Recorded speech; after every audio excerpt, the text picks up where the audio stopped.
Kenapa Nabi melaknat Bani Ri'il, Bani Usayyah, Bani Zakwan?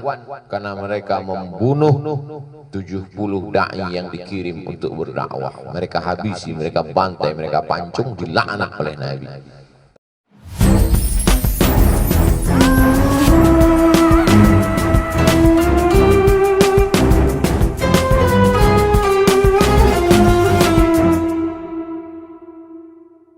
Assalamualaikum warahmatullahi wabarakatuh.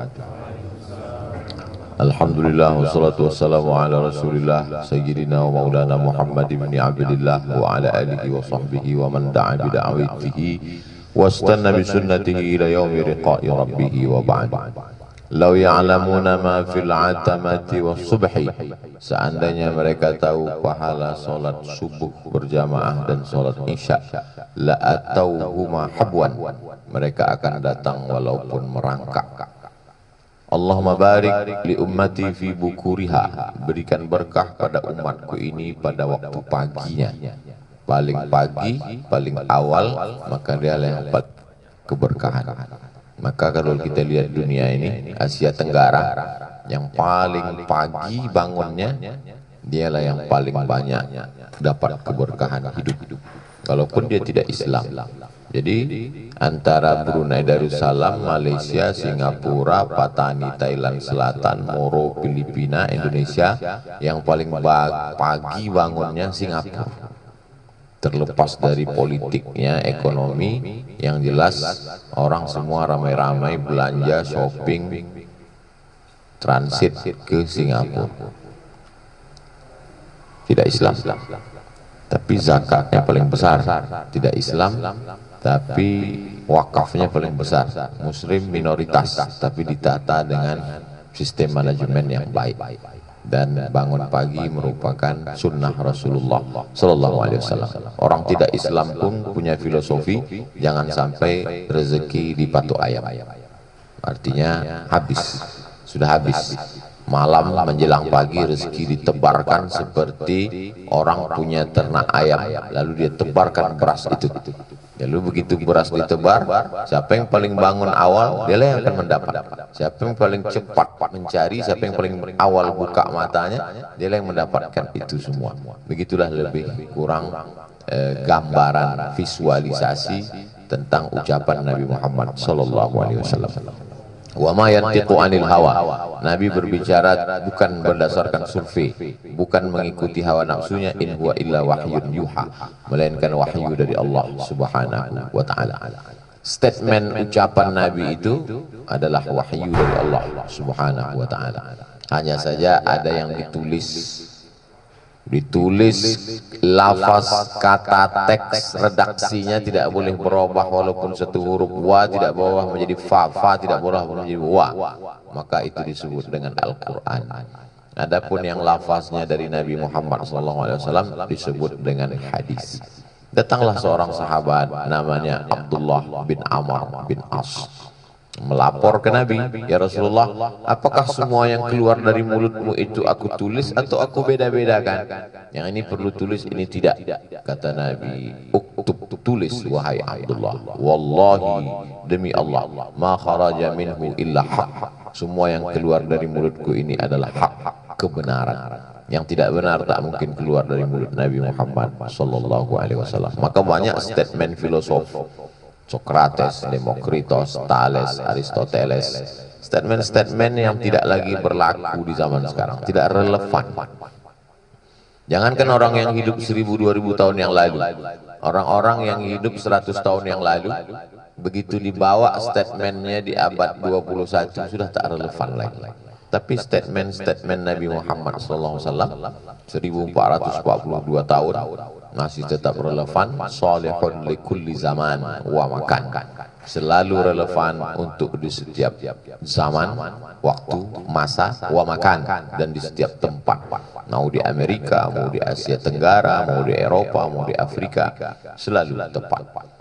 Statement Nabi kita selalu menyebutnya hadis Rasulullah Sallallahu Alaihi Wasallam. Di antara ucapan beliau, Innallaha la yaqbidul ilma intiza'an yantazi'uhu minal ibad. Allah tidak mencabut ilmu itu dari orang seperti mencabut orangnya, tiba-tiba hilang aja ilmunya, tidak begitu. Yantazi'uhu minal ibad, dicabutnya ilmu itu dari orang, lalu orang itu menjadi blank, menjadi kosong, tidak demikian. Walakin yaqbiduhu, akan tetapi Allah mencabut ilmu dari atas dunia ini dengan apa? Biqabdil ulama, dengan mencabut nyawa ulama. Begitu dicabut nyawa Imam Syafi'i, maka hilanglah orang yang di dalam kepalanya ada bahasa Arab, ada usul fikih, ada Al-Quran, ada tafsir, ada hadis. Imam Syafi'i itu kalau duduk mengajar dari mulai subuh sampai malam, istirahat, sholat berjamaah, dari mulai subuh halakoh, halakoh artinya lingkaran, duduk dikelilingi oleh murid-murid, halakoh bahasa Arab, nahwu, shorob, balaghah, ma'ani, bayan, halakoh tauhid, akidah, halakoh fikih, halakoh usul fikih, halakoh tafsir, halakoh hadis. Begitu Imam Syafi'i meninggal, maka dicabutlah ilmu, semakin berkurang, semakin berkurang. Meninggal Buya Haji Abdul Malik Karim Amrullah, punya halaqah tafsir Al-Azhar, punya halaqah tasawuf modern yang beliau tulis buku tasawuf modern tentang tazkiyatun nafs, pensucian hati, bagaimana hati ini bersih dari hasad, dari dengki, dari sifat busuk hati, dari semua yang merusak. Meninggal, habis. Dalam satu hembusan nafasnya dia seorang tasawuf modern, dia juga seorang ahli tafsir, dia juga seorang ahli fatwa, ketua majelis ulama Indonesia, dia juga seorang mujahid fisabilillah, dijebloskan oleh rezim Orde Lama ke dalam penjara, tapi dalam hatinya juga ada kelembutan yang luar biasa, ada ketegasan, tapi juga ada kelembutan. Meninggal, hilang, dicabut Allah Subhanahu wa Ta'ala ulama, maka hilang sampai pada hari kiamat. Habislah ilmu itu dicabut dengan meninggalnya para ulama. Orang yang faham, orang yang mengerti, maka dia tidak terkejut, karena itu adalah bagian dari kehidupan yang sudah digambarkan oleh Allah melalui lisan Rasulullah Sallallahu Alaihi Wasallam. Lalu kemudian manusia yang ditinggalkan itu faham. Beda antara orang yang tidak mengerti, dia akan bingung, dia akan kehilangan arah. Tapi orang yang faham, ashabi kan nujum, ayyuma qtadaitum ihtadaitum. Ulama-ulama itu seperti bintang-bintang. Kalau kamu ikut, maka kamu akan selamat. Kalau kita berada di tengah laut yang gelap kelam, tak tahu mana timur, utara, selatan, maka tiba-tiba kita nyasar, tidak tahu kemana arah. Lalu kita melihat ada bintang timur, ikut saja bintang itu, maka akan selamat. Begitulah orang yang berada dalam kegelapan, maka kita ikut para ulama. Bagaimana kita mengetahuinya? Maka ketika diberikan Allah Ta'ala cintanya ke dalam hati seorang ulama, maka tumbuh pula lah cinta kita kepada dia. Cinta bukan karena hartanya, bukan karena popularitasnya, bukan karena jabatannya, tapi karena takutnya kepada Allah Subhanahu wa Ta'ala. Mulut adalah pancaran dari apa yang ada dalam hati, seperti bukit es, sepertiga di atas, yang 2/3 lagi ada di dalam. Maka yang keluar itu sepertiga, apa yang ada di dalam itulah 2/3. Seperti air yang disimpan di dalam ceret, apa yang keluar menunjukkan apa yang ada di dalam. Qad badatil baghdha'u min afwahihim, sudah terlihat nampak ada kebencian keluar dari mulut mereka. Wa ma tukhfi suduruhum akbar, apa yang tersembunyi di dalam dada hati mereka lebih besar daripada yang keluar dari mulut mereka. Maka kita lihat ada para ulama yang keluar dari mulutnya tasbih, tahmid, takbir, doa, mengingatkan orang, tapi tidak selamanya kelembutan. Ada masanya tegas tentang halal dan haram, ada masanya tegas. Nabi pun melaknat qanata syahran, 1 bulan Nabi mengangkat tangan membaca kunut di salat 5 waktu. Allahumma la'an bani Ri'il, Allahumma la'an Zakwan, Allahumma la'an Usayyah. Laknatlah Ri'il, laknatlah Zakwan, laknatlah Usayyah. Di dalam salat dia melaknat, bukan dalam ceramah, bukan dalam khutbah, dalam salat. Summa tarakahu, Setelah lewat 1 bulan, dia meninggalkan laknatnya. Kunutnya tetap. Yang ditinggalkan laknat dalam kunut itu. Kenapa Nabi melaknat Bani Ri'il, Bani Usayyah, Bani Zakwan? Karena mereka membunuh 70 da'i yang dikirim untuk berdakwah. Mereka habisi, mereka bantai, mereka pancung, dilaknat oleh Nabi. Tak ada Nabi mengatakan ketika sahabat datang, ya Rasulullah, 70 da'i kita sudah dihantam, dibunuh, dipancung, ditembak, dipanah, ditombak. Apa sikap kita? Maafkan saja, serahkan aja pada Allah. Ini adalah bentuk kelembutan hati kita. Enggak ada Nabi apa yang mengajarkan begitu. Bukan Nabi Muhammad sallallahu alaihi wasallam. Tapi ketika giginya patah, pelipisnya berdarah, sahabat mengelilingi beliau, lalu datang satu orang sahabat mengatakan, berdoalah ya Rasulullah, engkau punya doa mustajab. Kalau kau doakan musuhmu ini, rata mereka dengan tanah, mati mereka semua.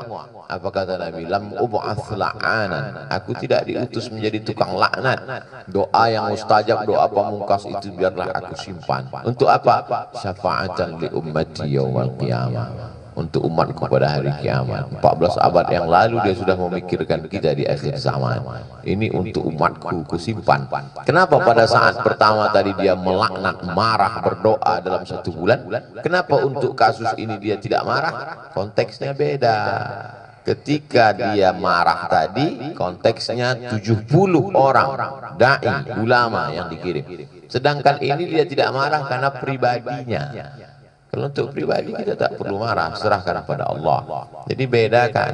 Jangan ketika konteks berjamaah dilarikan ke pribadi, konteks pribadi dilarikan ke jamaah. Itu Ustaz itu ngamuk-ngamuk. Kenapa? Karena diejek pribadinya. Itu orang penuh dengan kelembutan. Tampilkanlah Islam yang lembut, yang soft, yang inklusif, yang rahmatan lil alamin. Tapi ulama dihantam, dicaci maki, Islam diejek. Ya kita jaga saja hati kita. Ini datang dari mana? Laqad kana lakum fi Rasulillahi uswatun hasanah. Dalam diri Nabi Muhammad SAW itu ada suri tauladan yang baik. Kita tiru dia kapan dia marah dalam berjamaah dan kapan pula dia lembut dalam kepribadian. Maka semua yang dilakukan Nabi SAW itu adalah contoh sampai hari kiamat. Modelnya, juklaknya, bukunya mana? Al-Quran. Model hidupnya yang bergerak, bukan tinta yang ditorehkan di atas kertas mana? Kana khuluquhul Quran. Bagaimana Rasulullah itu wahai Aisyah? Aisyah menjawab, kana khuluquhul Quran. Akhlaknya adalah Al-Quran. Lalu setelah dia meninggal, siapa contoh kita sekarang? Al-ulama warathatul anbiya. Nabi tidak meninggalkan istana yang megah, tidak meninggalkan kursi emas, tidak meninggalkan nampan, gelas, piring, tempat makan dari emas. Bahkan dia melarang dari emas, dari perak. Yang dia tinggalkan adalah para ulama. Tinggal kita ikut saja para ulama, pewaris para nabi sallallahu alaihi wasallam, alaihi wassalam, afdhalus salah wa azkas salam. Insyaallah selamat. Kata Nabi SAW, taraktu fikum, kutinggalkan pada kamu amraini in tamassaktum bihima lan tadillu abada, kitabullah wa sunnati. Kitabullah Al-Quran dan sunnah Rasulullah sallallahu alaihi wasallam. Bangun pagi sunnah, salat berjamaah sunnah, berbagi sunnah, saling watawasau bil haq watawasau bis sabr sunnah, sarapan pun sunnah juga. Jadi jangan kita tinggalkan sunnah yang itu karena terlalu lama sunnah yang ini. Harus ada seimbang sunnah. Udah baunya, karena menyiksa jamaah itu bid'ah. Kita harus kembali kepada sunnah Rasulullah sallallahu alaihi wasallam. Itu yang dapat saya sampaikan pada subuh yang penuh keberkahan ini. Mudah-mudahan kita senantiasa dipertemukan dalam amal soleh, istiqomah dalam amal soleh, dan mati saat beramal soleh. Allahumma wafiqna lima tuhibbuhu wa tarda. Tanamkan dalam hati kami ridhamu supaya kami beramal dengan amal yang kau ridhai ya Allah. Allahumma ja'alna minal mutahabbina fillah. Jadikan kami orang-orang yang berkasih sayang hanya karena engkau semata. Azillana tahta zilli arsyika yawma la zilla illa zilluk. Naungi kami di bawah singgasana arasmu pada saat itu tak ada tempat bernaung kecuali hanya engkau saja ya Allah. Allahumma tahhir qulubana minal hasadi wal kibriya. bersihkan hati kami dari hasad, dengki, dan merasa angkuh dan sombong. Allahumma raham, berikanlah rahmat-Mu kepada saudara-saudara yang sudah mendahului kami. Allahumma ja'al quburahum rawdatan min riyadil jinan, jadikan kubur mereka salah satu dari taman-taman surga-Mu. La taj'al quburahum hufratan min hufarin niran, jangan jadikan kubur mereka salah satu dari lubang neraka-Mu. Allahumma ja'al ahlahum minas sabirin, jadikan keluarga dan jamaah termasuk orang-orang yang sabar. Alladzina idza asabatuhum musibah qalu inna lillahi wa inna ilaihi raji'un. Ulaika alaihim salawatun min rabbihim wa rahmah wa ulaika humul muhtadun. Allahumma khtim lana bi husnil khatimah wa la takhtim alaina bi su'il khatimah. Wa sallallahu ala sayyidina Muhammad wa ala alihi wa sahbihi wasallam walhamdulillahi rabbil alamin. Taqabbalallahu minkum minna wa minkum taqabbal ya karim. Terima kasih atas segala perhatian. Mohon maaf segala kekhilafan dan kesilapan. Wassalamualaikum warahmatullahi wabarakatuh.